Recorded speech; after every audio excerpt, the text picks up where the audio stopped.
Sir, ഞാൻ ഉപക്ഷേപത്തെ എതിർക്കുകയാണ്. ഈ സഭയിൽ ഒരു RSSന്റെ ശബ്ദം നമ്മൾ കേട്ടിട്ടില്ല, അതിനുള്ള അവസരം ഉണ്ടായിട്ടില്ല. പക്ഷെ RSSകാരൻ എതിർക്കുന്നതിനേക്കാൾ ശക്തമായ ഭാഷയിലാണ് രാഹുൽ ഗാന്ധിയെ ജലീൽ എതിർത്തത്. ഒരു BJPയുടെ ഒരു ശബ്ദം ഈ സഭയിൽ കേൾക്കുന്ന പോലെ എനിക്ക് തോന്നി. എങ്ങോട്ടാ ജലീൽ പോകുന്നത്? കമ്മ്യൂണിസ്റ്റ്, ഞാൻ അങ്ങൊരു കമ്മ്യൂണിസ്റ്റ് അല്ലാത്തതുകൊണ്ട് അതിലേക്ക് പോകുന്നില്ല. സർ, കേരളത്തിൽ ഇന്ത്യയിൽ ഇന്നലെ ലോക്സഭയിൽ ഉണ്ടായ പ്രസംഗം ഇന്ത്യയിലെ ജനകോടികളുടെ മനസ്സിൽ ഉണ്ടാക്കിയ ആശ്വാസവും ആ ഒരു കുറെ കാലം ആശങ്കയോടുകൂടി നിന്നിരുന്ന ഇന്ത്യയിലെ ന്യൂനപക്ഷ ദളിത് പിന്നോക്ക വിഭാഗങ്ങൾക്കിടയിൽ ഉണ്ടാക്കിയ ആവേശം എത്ര വലുതാണ് സർ. അത് നിങ്ങൾ ഇടതുപക്ഷം തിരിച്ചറിഞ്ഞിട്ടില്ലെങ്കിൽ നിങ്ങൾ തെറ്റ് തിരുത്തുന്നില്ല എന്നതിന്റെ ഏറ്റവും വലിയ തെളിവല്ലേ. നിങ്ങൾ ഇനിയും രാഹുൽ ഗാന്ധി ഇങ്ങനെ എതിർത്ത് മുന്നോട്ട് പോയി കഴിഞ്ഞാൽ നിങ്ങളുടെ അവസ്ഥ എന്താകും? ഇവിടെ മുൻനിരയിലിരിക്കുന്ന കേന്ദ്ര കമ്മിറ്റി അംഗങ്ങൾ ഉൾപ്പെടെയുള്ളവരോട് പറയട്ടെ, ഈ ജലീലിന്റെ വാക്കുകൾ കേട്ട് നിങ്ങൾ പോയി കഴിഞ്ഞാൽ നിങ്ങളുടെ അവസ്ഥ ഇതിനേക്കാൾ ദയനീയമാണ്. അതിൽ യാതൊരു സംശയവുമില്ല. അദ്ദേഹത്തിന് എന്ത് വിരോധമാണെന്നറിയില്ല.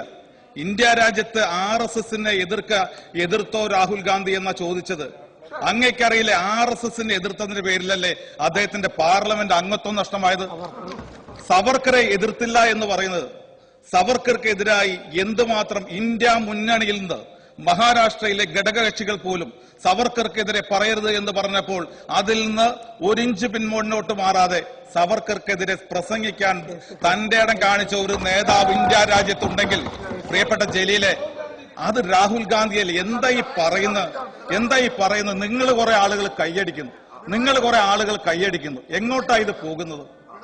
ഈ രാജ്യത്ത് പിണറായി വിജയൻ പോലും അത് പറയില്ല. ഈ രീതിയിൽ ഇന്ത്യ രാജ്യത്ത് അദ്ദേഹം ഇന്നലെ സംസാരിച്ചപ്പോൾ ഒന്ന് പ്ലീസ് ഇന്ത്യ, നിങ്ങൾക്കത് പറഞ്ഞുകൊണ്ടിരിക്കണം. നിങ്ങളിത് പറഞ്ഞുകൊണ്ടിരിക്കുമ്പോൾ നിങ്ങളുടെ അടിത്തറ ഇളകി പോകുന്നത് നിങ്ങൾ മനസ്സിലാക്കില്ല. കാരണം നിങ്ങളൊക്കെ അധികാരത്തിന്റെ പുറത്താ. MLA-മാരാണ്, മന്ത്രിമാരാണ്, മുഖ്യമന്ത്രിയാണ്. നിങ്ങളുടെ അടിത്തറ ഒന്നിച്ചു പോയിക്കൊണ്ടിരിക്കുകയാണ്. അതൊന്ന് തിരിച്ചറിഞ്ഞ് ആ തെറ്റ് തിരുത്തുകയാണ് നിങ്ങൾ വേണ്ടത്. പിന്നെ ഞാൻ സർ, സമയപരിമിതി ഉണ്ട്, ധനകാര്യങ്ങൾ പറയാൻ ഉദ്ദേശിച്ചതാണ്. ഓക്കെ സർ, ഇന്ന് ഇവിടെ പറഞ്ഞു, യഥാർത്ഥത്തില് ദേശാഭിമാനി രാഹുൽ ഗാന്ധിയുടെ വാർത്തയൊന്നും കൊടുത്തില്ല. എനിക്ക് അതിലൊരു അത്ഭുതമില്ല സർ. രാഹുൽ ഗാന്ധിയുടെ പ്രസംഗത്തെക്കുറിച്ച് ദേശാഭിമാനി ഒന്നും കൊടുത്തില്ല എന്ന് പറഞ്ഞു. എനിക്ക് അതിലൊരു അത്ഭുതം തോന്നുന്നില്ല. കാരണം എന്തുകൊണ്ടാ സർ? ദേശാഭിമാനിക്ക് അത് കൊടുക്കാൻ കഴിയില്ല. ഇന്നലെ അദ്ദേഹത്തിന്റെ പ്രസംഗം അങ്ങ് ശ്രദ്ധിച്ചു. അദ്ദേഹം BJPക്കെതിരെ പ്രസംഗിച്ച് പറഞ്ഞ ഓരോ കാര്യങ്ങളുമുണ്ട്. BJP നേതാക്കൾ നരേന്ദ്രമോദി അധികാര ദുർവിനിയോഗം ചെയ്തുകൊണ്ട്, എൻഫോഴ്സ്മെന്റ് ഡയറക്ടറേറ്റിനെ വെച്ചുകൊണ്ട്, CBIയെ വെച്ചുകൊണ്ട് കോൺഗ്രസ് നേതാക്കൾക്കെതിരെ എടുത്ത നടപടികളെക്കുറിച്ച്, അദ്ദേഹത്തെ 55 മണിക്കൂർ നേരം ചോദ്യം ചെയ്തതിനെ കുറിച്ച്, ഇന്ത്യയിലെ കോൺഗ്രസ് നേതാക്കളെ ജയിലിൽ അടച്ചതിനെ കുറിച്ച്, അധികാര ദുർവിനിയോഗം നടത്തിയതിനെ കുറിച്ച് മാത്രമല്ല, പല നേതാക്കളും കോൺഗ്രസിൽ നിന്ന് മാറിപ്പോയി, BJPയിൽ ചേർന്നു. എന്താ സർ? CBI വെച്ചുകൊണ്ട് EDയെ വെച്ച് കേസെടുത്ത് അവരോട് ചോദിച്ചു, നിങ്ങൾക്ക് ജയിൽ വേണോ BJP വേണോ? പലരും കരഞ്ഞുകൊണ്ടാണ് സർ BJPയിലേക്ക് പോയത്. അത്രമാത്രം അധികാര ദുർവിനിയോഗം അവിടെ നടത്തി. സർ, അത് വായിച്ച് പത്രത്തിൽ കൊടുത്തു കഴിഞ്ഞാൽ ഇവിടുത്തെ കമ്മ്യൂണിസ്റ്റുകാരന് തോന്നുന്നു ഇത് പിണറായി വിജയനെ കുറിച്ചുള്ള കാര്യമാണോ എന്ന്. സർ, അദ്ദേഹം പറഞ്ഞത് BJPക്കെതിരാണ്. സർ, പിണറായി വിജയൻ എന്താ സർ ചെയ്തത്? കേരളത്തിന്റെ മുഖ്യമന്ത്രി എന്താ സർ ചെയ്തത്? കഴിഞ്ഞ 8 വർഷക്കാലത്തെ ചിത്രം എന്താണ് സർ? EMS മുതൽ VS വരെയുള്ള കേരളത്തിന്റെ രാഷ്ട്രീയ ചരിത്രം എടുത്തങ്ങ് പരിശോധിച്ച് നോക്കിക്കഴിഞ്ഞാൽ ഇവിടെ പ്രതിപക്ഷമായും ഭരണപക്ഷമായും UDFും LDFും ഇരുന്നിട്ടുണ്ട്. രാഷ്ട്രീയമായ ആക്ഷേപങ്ങൾ പറഞ്ഞിട്ടുണ്ട്, ആരോപണങ്ങൾ പറഞ്ഞിട്ടുണ്ട്.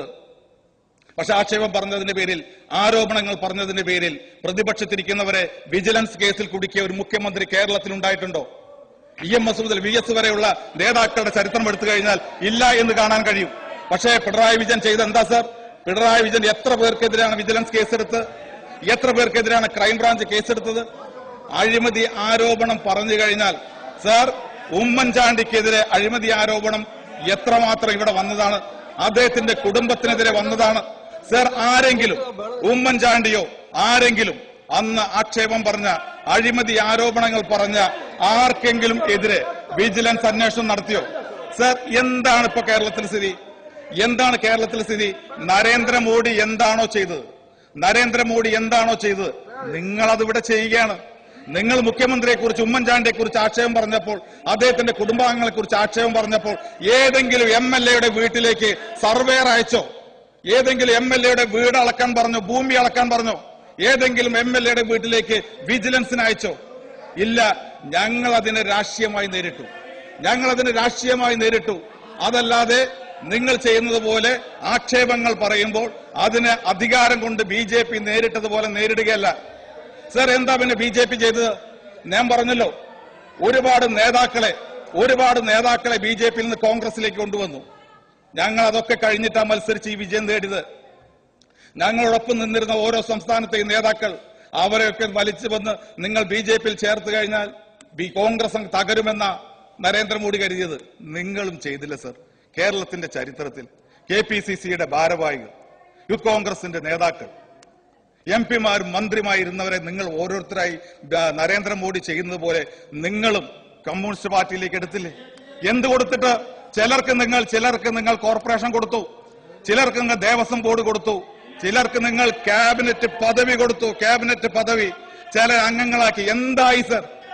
എന്തായി? നരേന്ദ്രമോദിയെ പോലെ കേരളത്തിൽ പിണറായി വിജയൻ കോൺഗ്രസിലെ കുറെ പേരെ എടുത്ത് നിങ്ങൾക്ക് ഇക്കണ്ട സ്ഥാനമാനങ്ങളൊക്കെ കൊടുത്തു. എന്താ സർ സ്ഥിതി? അവരൊന്നും അല്ല സർ കോൺഗ്രസ്. ഇവിടുത്തെ സാധാരണ പ്രവർത്തകരുണ്ട്, ജനങ്ങളുണ്ട്, അവരാണ് സർ കോൺഗ്രസ്. അതുകൊണ്ട് നിങ്ങൾക്ക് ആ സ്ഥാനമാനങ്ങളൊക്കെ പോയി. ഈ ഗവൺമെന്റ് അധികാരത്തിൽ വരുന്നതിന് വേണ്ടി വിയർപ്പൊഴുക്കിയ ഡിവൈഎഫ്ഐ പ്രവർത്തകനും SFI പ്രവർത്തകനും ഒന്നും കിട്ടിയില്ല.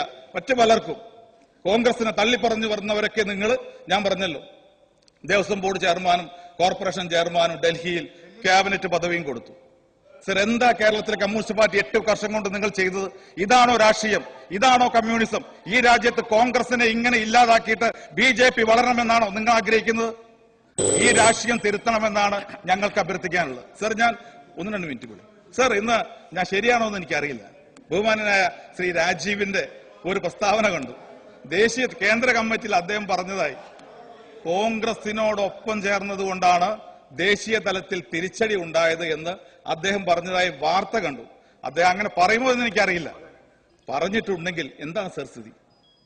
കോൺഗ്രസിനോടൊപ്പം ദേശീയ തലത്തിൽ നിന്നതുകൊണ്ടല്ലേ സർ ഇന്ന് 4 അംഗങ്ങളെ പാർലമെന്റ് ഉണ്ടെങ്കിൽ അത് ഉണ്ടാവാനുള്ള കാരണം? അതല്ല എങ്കിൽ ഈ ഒരു വിരൽ മാത്രം ഒന്നല്ലേ ഉണ്ടാവുകയുള്ളൂ സർ? സർ, അത് അല്ല, അങ്ങനെയാണ് ഇത്. കമ്മിറ്റിയിൽ ശ്രീ രാഹുൽ ഗാന്ധി പറഞ്ഞതായിട്ട് നേരത്തെ ഒരു വാർത്തയുണ്ടായിരുന്നു. രാജസ്ഥാൻ നിയമസഭാ തെരഞ്ഞെടുപ്പിൽ CPI-യുമായി ചേർന്ന് നിന്നിരുന്നെങ്കിൽ ഭരണം നഷ്ടപ്പെടുമായിരുന്നില്ല എന്നൊരു വാർത്തയുണ്ടായിരുന്നു. ഞാൻ അങ്ങ് എഴുന്നേറ്റപ്പോ വഴങ്ങി തന്ന എന്താണെന്നറിയോ? ഞാൻ പറഞ്ഞ പ്രസ്താവന ശരിയാണോ തെറ്റാണോ എന്ന് അങ്ങ് പറയുന്ന കരുതി. അങ്ങ് അത് പറഞ്ഞില്ല. പക്ഷെ എനിക്ക് ആശ്വാസം തോന്നിയത് കേന്ദ്ര കമ്മിറ്റിയിലെ മഹാഭൂരിപക്ഷ അംഗങ്ങളും കോൺഗ്രസിനോടൊപ്പം നിന്ന കാര്യങ്ങളിൽ 100% ശരിയായിരുന്നു എന്ന് പറഞ്ഞു എന്ന് മാത്രമല്ല, കേരളത്തിലെ നിലപാടിനെതിരായ വ്യക്തമായി പറയുകയും ചെയ്തു എന്ന വാർത്തയും വായിച്ചു. സർ, ഇന്ത്യയിലെ കമ്മ്യൂണിസ്റ്റ് പാർട്ടി നേതാക്കൾ ഇന്ന് രാഹുൽ ഗാന്ധി ആരാണ് എന്ന് അവർ തിരിച്ചറിയുന്നുണ്ട്. രാഹുൽ ഗാന്ധിയെ സംബന്ധിച്ചിടത്തോളം ഇന്ന് നിർഭയത്തോടുകൂടി ആരുണ്ട് നരേന്ദ്രമോദിയുടെ ഈ എല്ലാ അധികാരങ്ങളും നിൽക്കുമ്പോൾ, നരേന്ദ്രമോദിയുടെ എല്ലാ അധികാരത്തിന്റെ കാര്യങ്ങളും ആയുധങ്ങളും ഉള്ളപ്പോൾ അതിനെതിരെ ശബ്ദിക്കാൻ, നരേന്ദ്രമോദിക്കെതിരെ പറയാൻ ഇന്നലെ കണ്ടല്ലോ സർ. അതുപോലെ ഒരു നിർഭയനായ പോരാളി ഇന്ത്യ രാജ്യത്ത് ആരുണ്ട് സർ? അതുകൊണ്ടാണ് സർ ജനങ്ങൾ നിൽക്കുന്നത്. ന്യൂനപക്ഷങ്ങൾക്ക് വേണ്ടി ഇന്നലത്തെ പ്രസംഗത്തിൽ ന്യൂനപക്ഷം എന്നൊരു വാക്ക് അദ്ദേഹം സംസാരിച്ചില്ല എന്ന് പറഞ്ഞു. അദ്ദേഹം പറഞ്ഞു ഇന്ത്യയിലെ ന്യൂനപക്ഷങ്ങൾക്ക് വേണ്ടി പറഞ്ഞു, ഇന്ത്യയിലെ ദളിതർക്ക് വേണ്ടി പറഞ്ഞു, ഇന്ത്യയിലെ മുഴുവൻ ജനവിഭാഗങ്ങൾക്കും വേണ്ടി പറഞ്ഞു. സർ ഇന്ന് ഞാൻ പറഞ്ഞല്ലോ സർ, ഇന്ന് നിങ്ങളുടെ കാൽച്ചുവട്ടിൽ നിങ്ങളുടെ മണ്ണ് ഒലിച്ചു പോയിക്കൊണ്ടിരിക്കുകയാണ്. നിങ്ങളോടൊപ്പം നിൽക്കുന്ന, ഞാൻ അഭിമാനത്തോടു കൂടി പറഞ്ഞ് അവസാനിപ്പിക്കുകയാണ് സർ. 3,70,000 വോട്ടിന്റെ ഭൂരിപക്ഷം വയനാട് പാർലമെന്റ് മണ്ഡലത്തിൽ ശ്രീ രാഹുൽ ഗാന്ധിക്ക് ലഭിച്ചിട്ടുണ്ടെങ്കിൽ അത് UDFന്റെ വോട്ട് മാത്രമല്ല സർ, നിങ്ങളുടെ ആൾക്കാർ ഞങ്ങൾക്ക് വോട്ട് ചെയ്തു. അതല്ല എങ്കിൽ ഞങ്ങൾക്ക് അത്ര ഭൂരിപക്ഷം കിട്ടില്ല. നിങ്ങൾ ഇങ്ങനൊക്കെ ചിന്തിക്കുമ്പോഴും ഈ രാജ്യം നിലനിൽക്കണമെന്ന് ആഗ്രഹിക്കുന്ന മതേതരവാദികൾ ഇന്ന് കമ്മ്യൂണിസ്റ്റ് പാർട്ടിയിലുണ്ട്. അതുകൊണ്ട് അവർ കോൺഗ്രസ് നിലനിൽക്കണം, രാഹുൽ ഗാന്ധി നിലനിൽക്കണം എന്നവര് ആഗ്രഹിച്ചു.